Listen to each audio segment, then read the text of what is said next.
Hi guys, I'd like to welcome you guys all back to my channel. Yes, I am fresh-faced because I originally recorded this video and I have no idea what happened to it, but midway through the video, the sound stopped.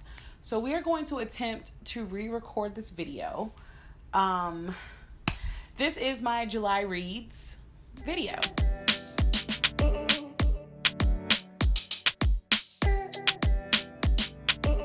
So this month was an interesting reading month for the fact that I attempted the reading rush, which we'll talk about. And then I read some books that were extremely highly anticipated reads. And then I read some books that were like, I guess I'll read them. So I'm trying to think, where should I even start? So let's talk about the books that I was like, okay. And that is the Wishgranter by CJ Redwine. It's a part of the Ravensfire series. Technically it's book 2, but it, like all the other ones, are complete standalones. And as the name implies, it's a retelling of the story of Rumpelstiltskin, but it's told in a kind of weird way. So there's these twins, a boy and a girl, who are the bastard children of the king. And he marries a woman, and she has a son.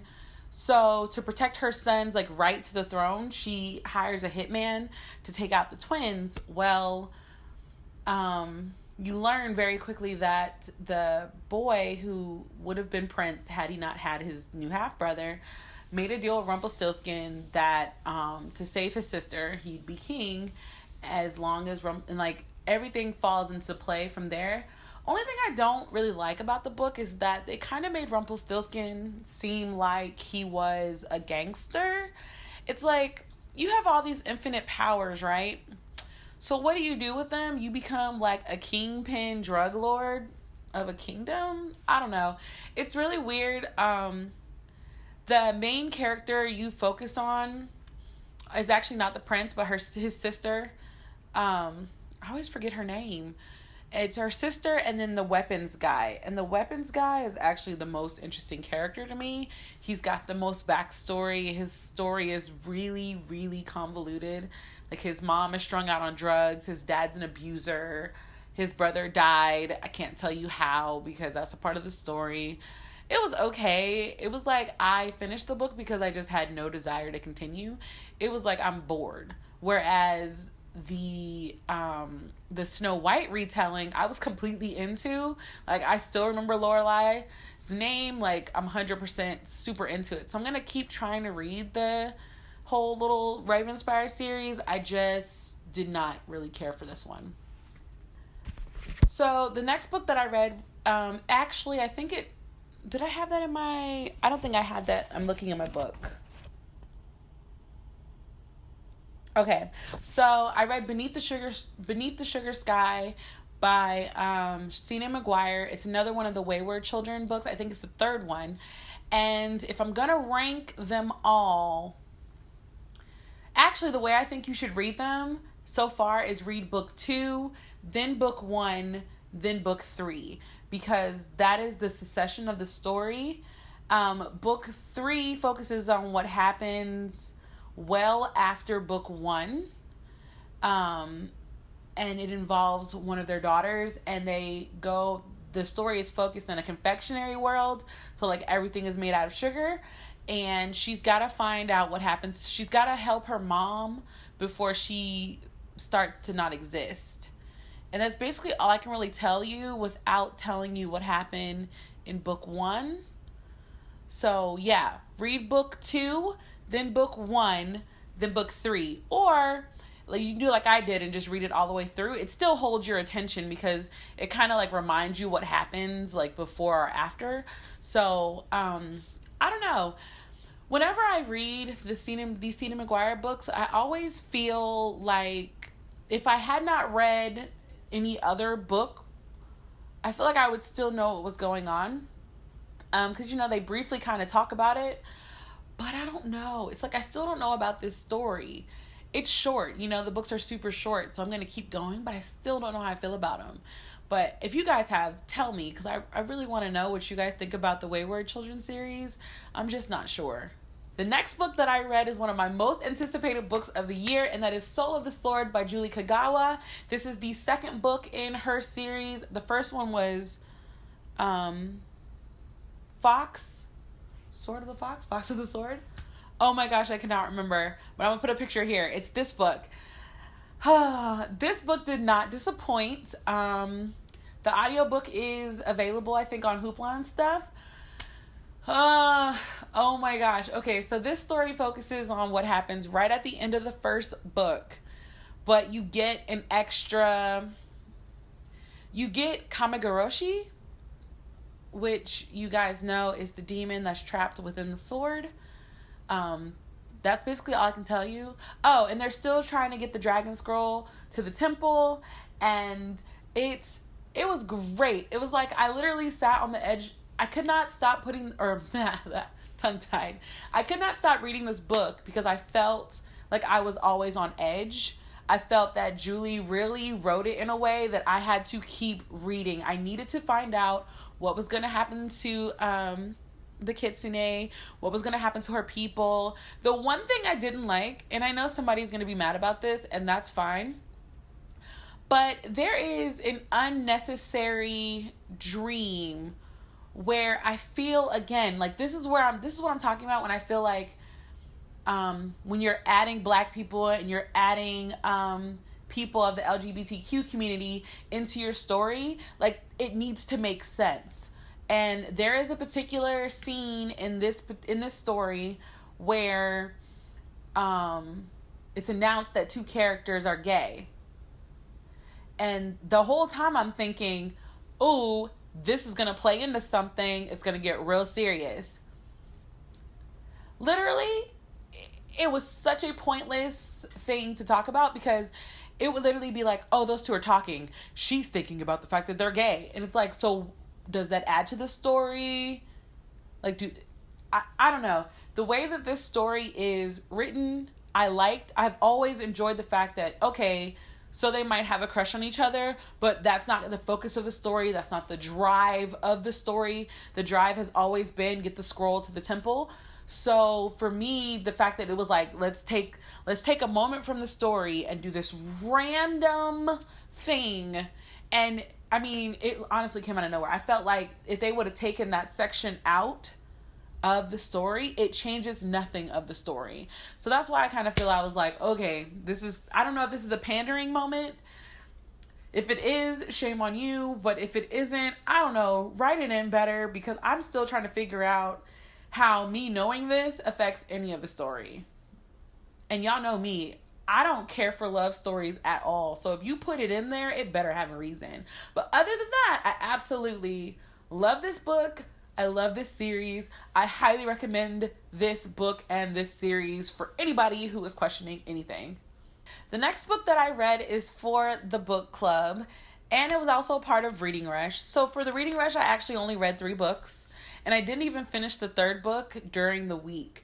I don't know, something about the Reading Rush just doesn't sit well with me. Like, I enjoyed it when it was Booktubeathon, but I felt like it was too early. Because, it was in July. I don't know. I think it's around this time every year. And last year I killed it. But it was something about this year where I actually felt rushed. And so I did not finish it. But it's fine. I'm going to try again next year. Also, I need you guys to keep a lookout on my channel, Oshi Reed's channel, and the Bookish Wallflower. Because we've got a surprise for you guys coming. And I'm sure you guys are going to love it. Also, speaking of them and the book club, so YouTube has decided to take away the Google Hangouts aspect of doing a live. So we are currently in the process of trying to figure out how to continue our book club without the Google Hangout thing, because the other part of the live you can only do with one person. So we're trying to figure it out. If anybody has any suggestions on how we can still do that, because we have a book we need to talk about and we've got some events we need to talk about, please leave that down below. We would love some help on this. We are struggling, guys. But yeah, the book for this month of July was Opposite of Always by Justin A. Reynolds. This also qualified for the read an author's first book. And this story focuses on a boy named Jack King who meets a girl named Kate. They're all hearts, stars, and horseshoes, clovers, and blue moons, and all happy and stuff, but she dies. And no, that's not a spoiler. That's literally like the premise of the story. She dies, and he ends up going into a loop trying to save her. So what I liked about the book is that I felt like I genuinely liked the main character, Jack. He's got these two best friends, Jillian and Franny. Jillian, I'm like, okay, girl, you're obviously used to being the prettiest girl in the room, several seats. But I loved Franny. Like, I wanted to give Franny a hug every single time they went back in this loop, because Franny just seems like that really nice guy who cannot catch a break. But I loved Jack. I felt like he was slightly nerdy, but genuine. I feel like he and I could have really connected. I don't know if I would have dated him because he is super cheesy, corny. But at the same time, I feel like I might have actually liked that, because I imagine Jack to be a very attractive, tall guy. And I assume he's like dark skinned. I have all these images of what Jack looks like. So it's literally him going through the loop. But while going through the loop, he realizes that it's not always the same thing every time. You know, when you watch movies and they're in the loop, it's the same thing over and over and over. Well, in his loops, his actions directly change certain parts of the events that happened prior to her death. So it's legit. I enjoyed it, surprisingly. I thought because it was going to be a love story that I was going to be completely just over it and uninterested. But it turns out it was actually pretty good. So I'm like, okay. It was Oshi Reed's pick. And I was like, all right, girl. It was good, I guess. So you can probably hear me super, super loud because I have my phone right here. I'm just looking on Goodreads, trying to make sure that I covered all the other books that I read before I start talking about the book that I am just dying to talk to you guys about. Okay, yeah, no, that was it. So let's talk about Nevernight. Nevernight by Jay Kristoff. So I have kind of been avoiding Nevernight because of the hype. Some of the like candle shops and stuff that I follow on Instagram, they're heavily crazy about Nevernight. People talk about Nevernight all the time. I was like, this must be one of those YouTube crazes. I even remember Naya Reads and Smiles was like oogling over it, and I was like, because she loves dark stuff. I love dark stuff. I don't know why that did not click for me, but anybody who reads this who's never heard of Nevernight, it is not for your kids. It is not for the soft-hearted. It is not for the ones who always need a trigger warning. It is not for the ones who feel super sensitive about reading really intense scenes. It's got sex, it's got cursing, it's got potential rape, it's got blood, it's got everything. And the book freaking starts off in a way where I was literally like, oh, okay, girl. So the story is focused on Mia, and she tries to join who is known as the Red Church, to become an assassin, to seek revenge on the people who assassinated her father after they accused him of, was it mutiny? Treason. And they hung him, and then they put her mother in this eternal prison with her little brother. I can't believe I waited so long to get my hands on these books. It is perfection. I love the stories. I love the characters. I loved how dark it was. I mean, it was a book about assassins, so, people died. But I also love that even when they touched on the love part of this book, it was done in such a dirty way. It's just like, oh, I know some people on BookTube were probably like, oh my gosh, like, I just wish that they did this and they did that. Nope, I loved it. I loved that everything was looked at from the perspective of, this is why we're here. We ain't supposed to do this, but I got needs. So girl, get it. I loved it. Let me think. The best way to say, I became heavily invested with Mia, but Trick, I'm going to call him the other, I guess he's the most prevalent one. I love Trick too. I imagine Trick to be this, again, darker skin tone male, and they kept calling it sea dreads or something. I don't really know what that is, but I imagine he's got some really long dreads that they pulled on, and it's just like, ugh. So let's see. Mia is what is known as a Darken. So she can control her shadow in other parts of the dark. But most people consider that like a demon. But at the same time, they consider the whole Red Church a bunch of demons who worship like the god of the darkness. And I'm trying to think of a way to explain this without spoiling it for you guys. But if you guys know me and you really know the type of books that I love fantasies with dark, twisted, convoluted protagonists who technically could be considered bad, but they're doing it for good reasons. So it's like, are they really bad? Like, she's doing this for revenge, and technically it's against bad people. Does that make her bad? Does that make these group of assassins bad?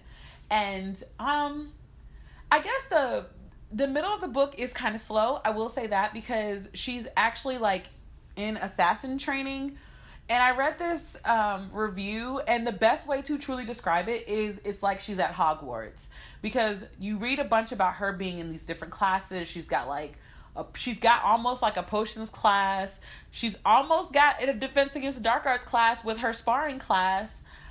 She's got a pickpocketing class. She's got like a seduction body weapon kind of class, and it's great. Also, it kind of reminds me of the Kingsmen in that first movie, where they're doing the training, and like sometimes the training happens when they least expect it, and like people actually end up dying in the training because like they weren't ready for it. Actually, the Kingsmen is a better description of what it was. Not Hogwarts, the Kingsmen. Think about it like that, but like for assassins. I highly recommend this book. I am definitely reading the next book. Probably gonna read that this month. I got some travel and some things to do this month, so I might be able to get a couple more books in. But yeah, I gotta actually order the Nevernight series. I'm debating it because I'm like, if the series, I could wait till the series is over, but what I've noticed is that the covers tend to go super crappy at the end when a series is completely over and they redo all the covers. The covers are always crap compared to the original ones. Am I the only one who thinks this, or like, I don't know. Obviously, I've been talking for 18 minutes, so I'm actually going to stop here. Thank you guys so much for checking out my channel. I hope you guys enjoyed, and until the next time, guys, bye.